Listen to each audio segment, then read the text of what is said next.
Oke, kali ini aku mau nerusin alur cerita dari Demonic Evolution part 18. Nggak usah lama-lama, kita langsung saja masuk ke ceritanya. Sebelumnya, di arena, 3 warrior berinti 4 dari kota Salamanca berakhir mengenaskan di tangan Doji, demon bersirip 5 dengan double inti. Doji mengatakan si Tulio itu layak menjadi mangsanya, mangsa untuk ujian misinya. Demon rank tinggi sepertinya akan memenuhi syarat untuk berevolusi setelah menyelesaikan ujian misi. Misi Doji kali ini adalah 6 prajurit berinti 5 dan melenyapkan satu kota. Itu kenapa dia sekarang ada di kota Salamanca. Dan untuk mempermudah misinya, masternya membantu dengan menarik perhatian kapten dan wakil kapten keluar kota. Karena akan menjadi masalah bagi Doji kalau mereka mengeroyoknya. Berkat bantuan Master Xiniao, sekarang tinggal sedikit warrior berinti 5 di dalam kota Salamanca. Mereka semua bisa aku habisi sendiri. Doji melihat ke si Liu yang hanya berinti 4, tapi kekuatan si Liu sangat layak untuk Doji mangsa. Si Liu mulai panik apa yang harus dia lakukan. Demon berinti ganda dan bersirip 5. Kekuatannya nggak ngotak. Saat ini si Liu bukanlah tandingannya. Si Liu yang dalam keadaan putus asa bertanya apa yang seharusnya dilakukan Ang pada waktu seperti ini. Si Liu tersenyum kecut. Kenapa sekarang malah dia mengingat kejadian itu? Kejadian saat dia dan Ang di kastil Dogora.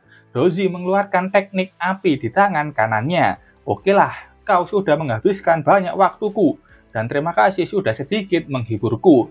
Bola kecil itu tampak menyerap semua api biru yang sebelumnya dikeluarkan sama Doji. Dan mengumpulkannya ke bola yang di tangan Doji. Violet Spell Speed Boost. Gila, Doji dengan kecepatan di luar nalar sudah di depan si Liu dan siap menghantamkan teknik itu ke muka si Liu. Si Liu yang dalam kondisi terluka parah melotot melihat teknik Doji yang sudah ada di depan matanya. Saat itu ada sebuah energi hitam mengalir di mata si Liu. Obsidian Demon muncul. Hei, aku tak bisa membantumu terus-menerus, dasar gadis kecil. Kami punya orang yang harus dilindungi. Si Liu punya Ang, Obsidian Demon punya ke Crimson King Demon. Dan aku sudah memberimu kekuatan. Di alam bawah sadar si Liu. Kenapa di sini gambarnya harus telanjang? Maaf kalau sensornya ganggu. Kalau nggak gini bisa kena dolar kuning. Kau sudah membiasakan diri dengan memanfaatkan kekuatan ruang milikku. Sejauh dan sehebat apa kau memakainya, semua itu tergantung pada pemahaman dan pencerahan diri yang bisa kau raih. Si Liu menoleh ke belakang dan kaget melihat sosok Darkness Demon yang bicara kepadanya. Si Liu yang sedari awal membenci para demon sangatlah kesal dan marah. Dasar demon sialan, beraninya membahas pencerahan itu padaku. Mata si Liu bercahaya hijau, warna yang sama seperti milik Darkness Demon. Doji kaget dengan apa yang terjadi sama si Liu dan terhempas karena ledakan energi ruang si Liu yang tiba-tiba meledak, yang benar-benar kuat sampai membuat tekniknya hilang. Doji pun terlempar, tapi dia berhasil mendarat dengan baik. Tekanan energi apalagi ini? Itu pasti dari Blackfin King. Kau ini sebenarnya apa? Padahal kau cuma warrior manusia rendahan. Apakah Blackfin King mengkhianati kami? Doji begitu kesal dan bingung. Bodoh amat, kata si Liu yang sudah siap bertarung lagi. Saat itu muncul banyak ruang kubus di sisinya. Aku akan menerima kekuatan ini tanpa bertanya. Selama aku bisa melindunginya dan aku bisa terus bertambah kuat, tubuh si Liu melayang. Aku akan terus berevolusi. Penguasaan kekuatan ruang si Liu semakin hebat. Doji begitu marah, kau pikir sudah setara dengan kami, cuma karena kau menerima kekuatan demon. Dasar warrior bodoh. Inti Blackfin King akan aku dapatkan setelah aku mendapatkan kepalamu, kata Doji yang sudah membentuk kekuatannya seperti kepala monster biru. Si Liu masih tenang. Coba saja kalau kau bisa. Meski nyawaku taruhannya, aku pastikan demon berinti ganda sepertimu itu di kota ini. Cituliu turun dengan mengendalikan ruang kubus di tangannya dan setelahnya terlihat ledakan akibat bertemunya kekuatan ruang dan kekuatan api biru. Oke, sementara itu di tempat lain, si Niao juga melihat kejadian itu, yang katanya cuaca hari ini cukup mengerikan. Langitnya mendung dan banyak sekali petir yang menyambar. Saat itu ada suara yang memanggil si Niao. Dia menoleh dan melihat ada beberapa warrior yang datang dengan wajah marah. Apa yang kau lakukan di sini? Warrior berinti 5 merah, kesal. Kenapa kau malah berjalan-jalan di kondisi darurat begini? Apa kau tidak tahu kalau muncul demon di tengah kota? Jinio pura-pura kaget dan ada demon di dalam kota. Dan kalian ke sini untuk mengganggu mereka. Jinio salah bicara dan dia mulai membenarkan pembicaraannya tadi. Biar aku perbaiki. Apa kalian ke sini untuk membunuh mereka? Warrior ini sangat marah. Jawab saja. Kau itu penduduk kota ini atau bukan? BTW ini warrior sudah tahu kalau ada demon berwujud manusia yang masuk ke dalam kota. Jadi dia meminta si Niao kartu identitasnya dan bertanya di mana rumah si Niao. Si Niao dengan senyumannya mengatakan kalau cuma numpang lewat, tidak perlu marah-marah begitu. KTP ku tentu saja aku punya, biar aku cari dulu. Semua warrior di sana menunggu dengan tatapan waspada. Ini demon malah mengeluarkan tanda hati yang dia buat dengan tangannya sendiri dan ditambah senyum menyebalkannya. Tentu hal itu membuat semua warrior di sana sangat marah. Jangan bercanda di waktu darurat seperti ini dan bilang kalau si Niao harus mati. Tidak, ini memang bukti identitasku. Si Niao mengeluarkan aura demon yang begitu mencekam, membuat warrior di sana langsung terdiam terpaku di tempat. Energi ungu pekat yang bisa mengendalikan manusia melewati tubuh para warrior. Si Niao menjentikkan jari tengahnya dan setelah itu energi ungu miliknya bergerak seperti angin. Dan saat melewati para warrior, ini nasib mereka. Sudah tidak bisa melawan dan berakhir begitu mudah. Cipratan darah ada yang terkena pipi si Niao. Dan itu membuat si Niao kesal karena dia tidak suka segera membersihkan darah manusia itu dari wajahnya. Dia sangat membenci darah manusia. Semuanya akan baik-baik saja jika para warrior itu tidak mengganggunya. Dasar manusia memang sekasar itu. Si Niao berbalik dan berjalan ke tujuannya, yang ternyata dia sampai di depan ruang berlatih kultivasi, di mana ada Ang yang berlatih di dalamnya. Si Niao sebelumnya merasakan energi aneh dari arah sini. Aura aneh yang meluap-luap tadi membuatnya penasaran, makanya dia ke sini. Si Niao berjalan masuk ke ruang latihan. Aku akan melihat apa yang ada di dalamnya. Di ruang latihan tampak Ang sang tokoh utama yang jarang muncul masih terpantau berkultivasi. Ang akhirnya mendapatkan elemen bumi, elemen terakhir yang perlu dia dapatkan, dan Ang sekarang harus menstabilkan energi tanah itu di tubuhnya sebelum menggabungkan dengan elemen lainnya. Dan setelah itu Ang bisa menggabungkan kelima elemen, logam, kayu, air, api, dan bumi. Aku harus mencobanya sampai berhasil. Ang tidak menyangka untuk mendapatkan satu elemen saja beban di tubuhnya seberat ini. Dan energi yang dibutuhkan juga sangatlah besar. Kalau konsentrasiku pecah sedikit saja, semua energi ini akan langsung terputus secara otomatis. Ini tidak mudah. Aku harus benar-benar fokus. Ang tidak boleh diganggu atau terdistraksi sesuatu sekarang. Atau usahanya akan jadi sia-sia. Tampak lingkaran elemen tanah belum stabil. Sementara itu di ruang kultivasi level 1, ada orang yang masuk ke dalam gedung dan bertanya kenapa bocah itu memakai kamar kultivasi besar sendirian.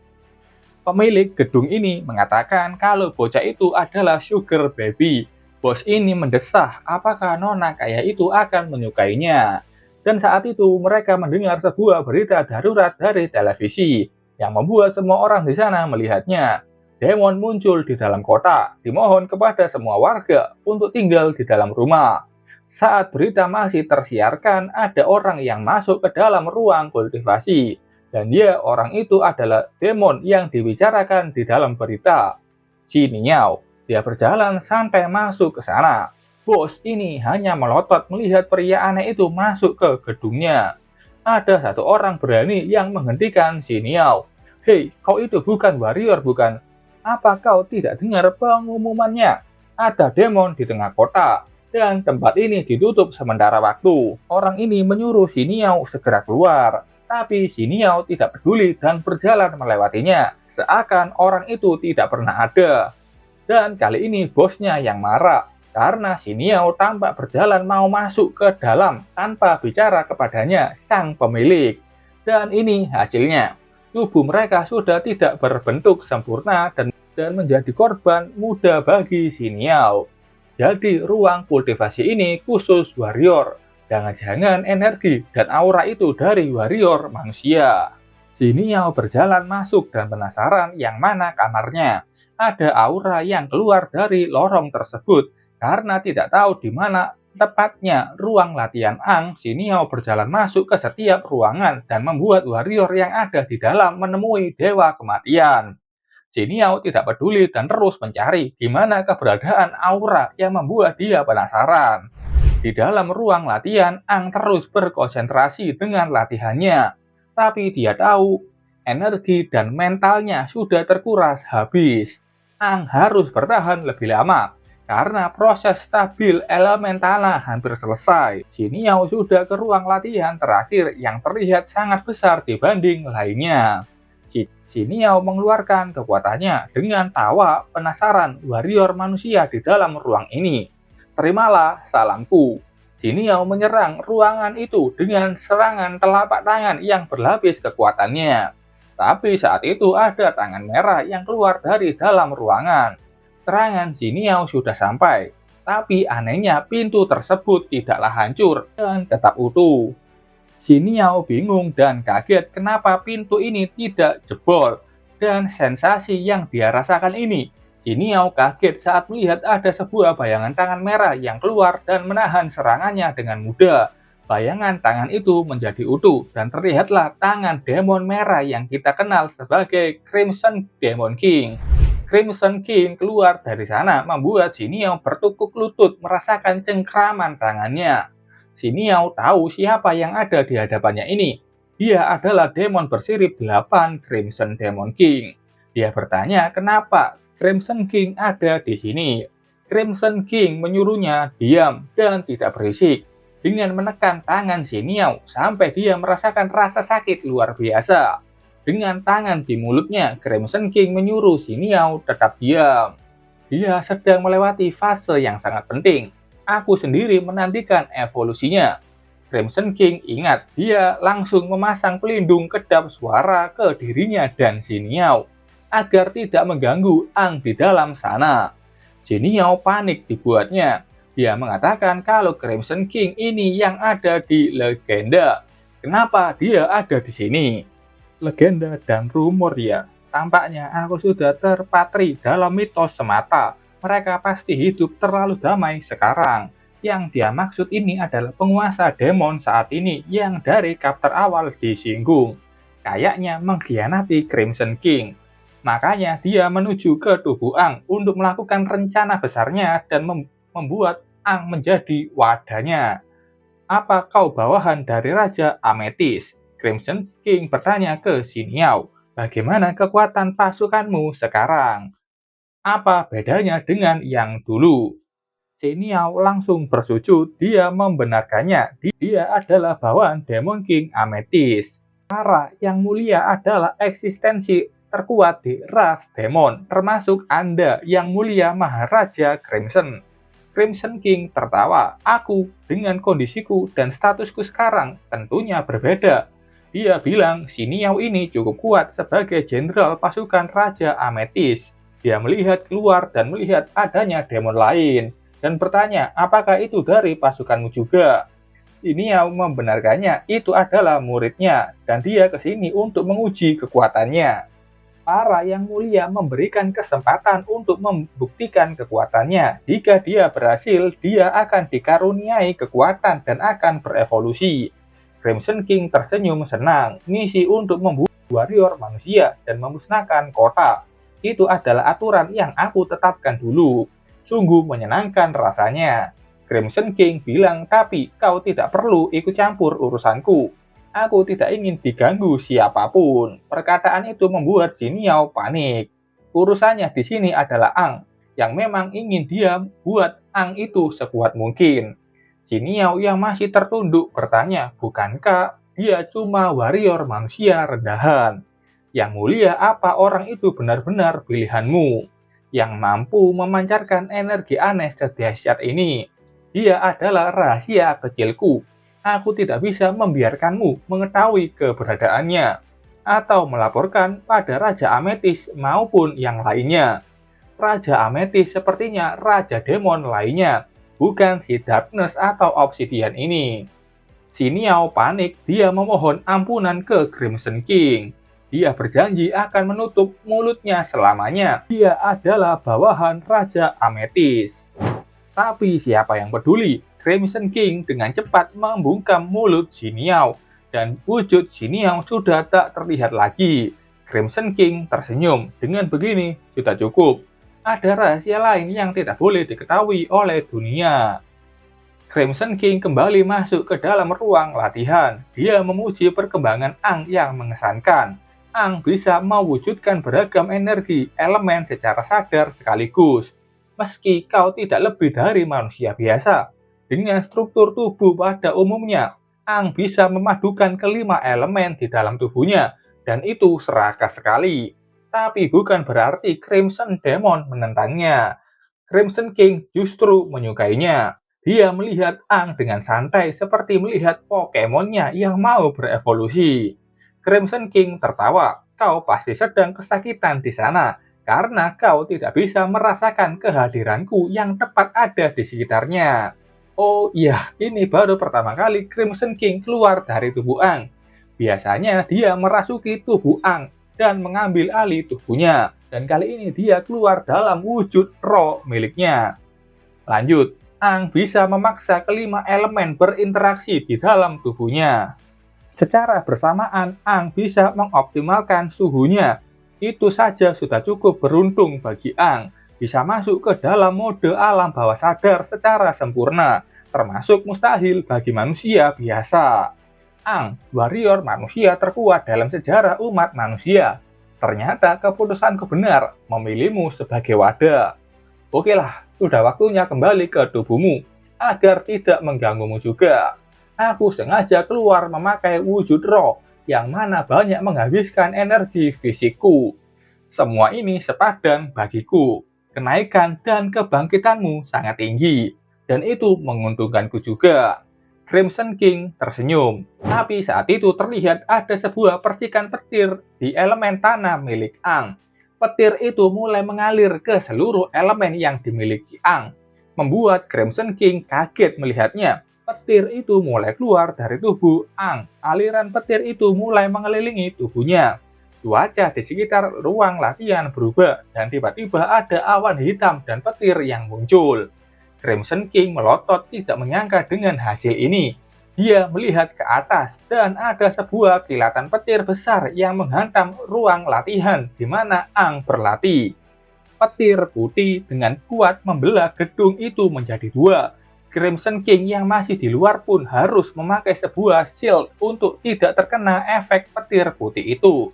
Crimson King mendecih, kenapa malah petir yang dia dapatkan? Ang melayang di udara dengan kemampuan petirnya.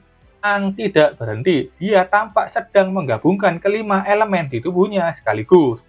Crimson King yang melihat itu tidak percaya, menggabungkan kelima elemen di waktu bersamaan. Memangnya itu bisa dilakukan? Kelima kekuatan elemen Ang sudah masuk ke dalam inti miliknya. Tampak ada sebuah tonjolan di punggung Ang yang sepertinya akan tumbuh menjadi sirip kelima. Ang berteriak kencang sekaligus manggil petir putih besar lainnya turun dari langit. Crimson King yang melihat itu mengatakan, dia terlalu meremehkan manusia ini. Anak ini tidak sekedar berevolusi menjadi sirip 5, tapi dia juga mencoba mengendalikan dan mengintegrasikan kelima elemen. Pada akhirnya dia bisa membuat elemen unik petir, dan ini adalah petir putih. Terasa tidak nyaman untuk Crimson King. Sosok roh Crimson King perlahan menghilang. Petir itu sungguh atribut yang merepotkan. Ang masih berteriak karena sambaran petir-petir yang terus menghantam tubuhnya. Sementara itu di arena, si Liu ternyata juga melihat sambaran petir dari langit tersebut. Dia penasaran apa itu. Jangan lengah, Doji dengan cepat maju ke arah si Liu dan menyerangnya.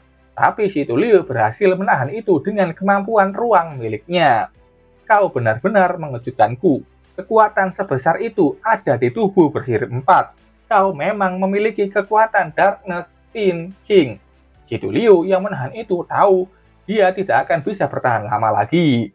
Meski sudah membangkitkan kekuatan sirip 4 di tubuhnya, lawannya ini tetaplah demon berinti ganda dengan sirip 5. Orang-orang kuat di kota ini, selevel kapten, pasti sedang bergegas menuju ke dalam kota. Si Liu tahu harus mengubah strateginya. Aku harus bisa mengulur waktu lebih lama sampai mereka itu datang. Doji sudah maju lagi dan mengatakan, kau pikir aku tidak tahu apa yang akan kau lakukan. Kayaknya Doji sudah tahu rencana si Liu yang mau mengulur waktu. Si Liu melotot kaget saat melihat kepalan tangan Doji sudah sampai di depannya. Dengan refleksnya yang bagus, si Liu berhasil menghindari pukulan itu dalam sepersekian detik. Setelah itu, si Liu mengeluarkan kubus ruang di belakangnya dan mengarahkan kubus ruang itu ke arah Doji yang dekat dengannya. Doji menahan serangan si Liu, tapi dia harus terdorong mundur jauh darinya. Si Liu kembali menyeimbangkan tubuhnya dan segera mengeluarkan kubus ruang lainnya. Dia mengingat perkataan ayahnya dulu saat dia masih kecil. Ketika kau tidak yakin bisa mendominasi lawanmu, kau harus menjaga jarak dan mengobservasi pergerakannya. Carilah celah dan kelemahannya. Kembali ke pertarungan. 3 kubus ruang itu tidak dia terbangkan ke Doji, melainkan si Liu menendang ke arah 3 kubus ruang di depannya. Dan tendangan si Liu tiba-tiba muncul ke 3 kubus ruang sebelumnya, yang dia lemparkan ke arah Doji, yang saat ini sudah berada di belakang tubuh Doji. Si Liu mengirim tendangannya itu. Doji hanya bisa mengagumi kemampuan ruang si Liu. Tapi saat itu dia menggunakan kemampuan hipnosis suara freeze yang sebelumnya dia pakai untuk menghentikan laju dan pergerakan lawan. Dan itu pun berhasil membuat si Liu berhenti. Dia panik serangan psikis lagi. Doji bisa menahan tendangan si Liu dan segera menyerang kakinya dengan tusukan jari api. Karena terkena serangan itu, si Liu pun lolos dari pengaruh hipnotis dan segera mengeluarkan kakinya dari ruang miliknya.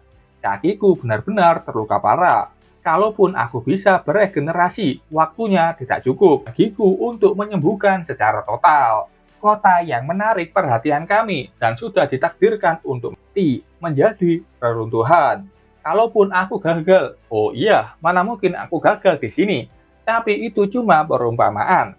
Master Xiniao bisa melenyapkan kota ini tanpa sisa, dan umur kota ini tersisa hingga malam ini. Doji mengeluarkan 2 energi berbeda di tangannya, api dan kegelapan. Ia menggabungkan 2 serangan tersebut dan menembakkan ke si Liu. Si Liu yang melihat itu melotot dan seperti sudah tidak bisa menghindarinya. Tapi saat itu tiba-tiba datang sebuah petir putih yang jatuh di hadapan si Liu, sekaligus menghentikan serangan terkuat Doji. Doji sangat kaget kenapa skillnya itu bisa padam oleh petir yang datang tiba-tiba. Kok bisa gitu loh? Sosok Ang sudah muncul, ada sirip kelima muncul di punggungnya. Si Liu yang melihat orang di depannya langsung kaget.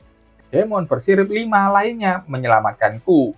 Tapi saat itu si Liu mengingat sesuatu, yaitu Ang yang dulu pernah bilang ini adalah skillnya.